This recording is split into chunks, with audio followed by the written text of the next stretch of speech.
Mtakeni Bwana na nguvu zake. Utafuteni uso wake siku zote. Sasa kumbe kumtaka Mungu na nguvu zake ni wajibu usiokoma. Amen. Ni jukumu lisilokoma.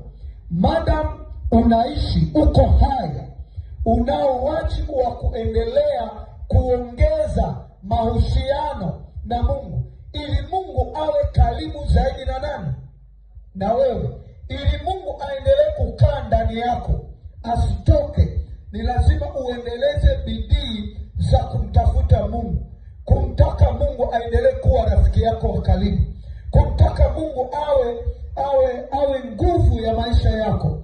Kumtaka Mungu akutumie, kwa sababu mahali zilipo nguvu kuna watu. Amen. Amen.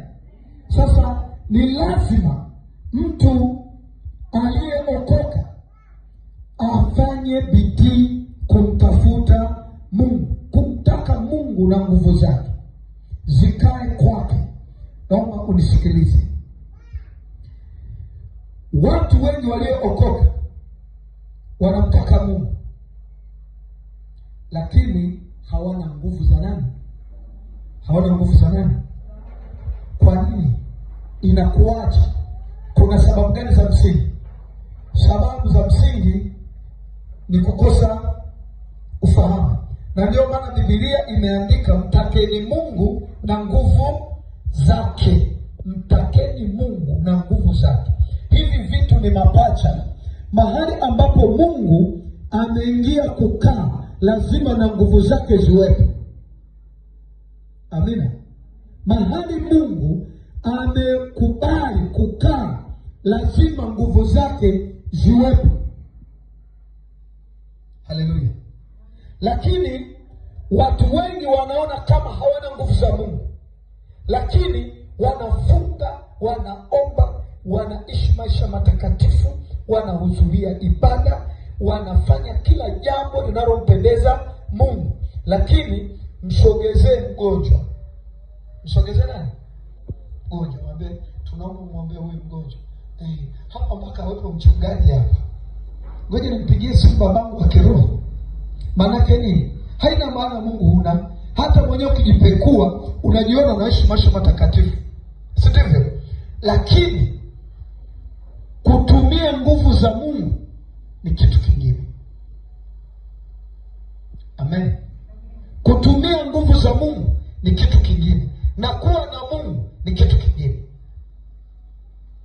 Iwapo kama una Mungu lakini hujapata uthubutu, nini? Uthubutu wa kuanza kutumia nguvu za Mungu, basi utakuwa mnyonge.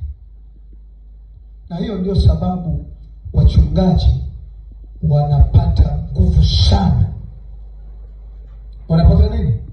Nguvu sana, kwa sababu ndio wanaoonekana wana nguvu za Mungu, na washirika wanaonekana kama hawana nguvu za Mungu. Nisikilize, yeyote anayemtaka Mungu, yeyote anayemtafuta Mungu, yeyote anayejinyenyekeza kwa kufunga na kuomba, lazima utukufu wa Mungu umfunike Bwana. Na utukufu wa Mungu kimfunika, lazima nguvu za Mungu ziwepo. Na kama nguvu za Mungu ziwepo, basi tukufundishe kuanza kuwa na uthubutu wa kutumia nguvu za nani? Za Mungu. Haleluya. Maana wakati tunapofunga, tunapoomba, tunakusanya nguvu, tunaziweka wapi? Stop. Tunaweka gani?